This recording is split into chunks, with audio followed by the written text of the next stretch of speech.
Today our topic is I have to place verb. I have to is used to explain about necessity or short-term task which is you are going to do. నేను ఈ పని చెయ్యాలి అని అనుకునేటప్పుడు are ఈ పని చేయబోతున్నాను అని చెప్పేటప్పుడు ఐ హ్యావ్ టు వర్డ్ని యూజ్ చేయొచ్చు. For example, I have to use the mobile. నేను మొబైల్ యూజ్ చేయాలి. I have to do this work. నేను ఈ వర్క్ చేయాలి. I have to leave my job. నేను జాబ్ వదిలేయాలి అని. I have to pack my bag. నేను నా బ్యాగ్ ప్యాక్ చేసుకోవాలి అని. I have to read this book.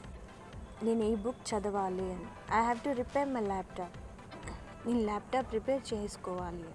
I have to prepare for my exams. నేను నా ఎగ్జామ్స్కి ప్రిపేర్ అవ్వాలి అని. I have to share the responsibilities of my dad. నేను మా నాన్న బాధ్యతలు పంచుకోవాలి. I have to check my skills. నేను నా స్కిల్స్ చెక్ చేసుకోవాలి అని. I have to prepare the content. నేను కంటెంట్ ప్రిపేర్ చేసుకోవాలి అని. ఇలా చేయవలసిన పనిని ఎక్స్ప్లెయిన్ చేసినప్పుడు ఐ హ్యావ్ టు యూజ్ చేయొచ్చు. If we add don't, then we can change the meaning of something is you are going to do to something you are not going to do.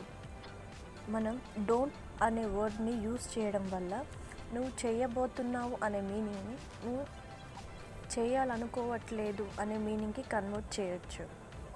For example, I don't have to use the mobile. I don't have to use the mobile. నేను mobile use చేయాలనుకోవట్లేదు అని. I don't have to do this work. నేను ఈ పని చేయాలనుకోవట్లేదు. I don't have to leave my job. నేను నా job వదిలేయాలనుకోవట్లేదు. I don't have to pack my bag. నా బ్యాగ్ ప్యాక్ చేసుకోవాలనుకోవట్లేదు. I don't have to read this book. నేను ఈ బుక్ చదవాలనుకోవట్లేదు అని. ఇలా ఐ హ్యావ్ టు అనే దానికి డోంట్ యాడ్ చేస్తే మీరు చేయాలి అని చెప్పినప్పుడు చేయాలి అనుకోవట్లేదు అనే మీనింగ్కి కన్వర్ట్ అవుతుంది.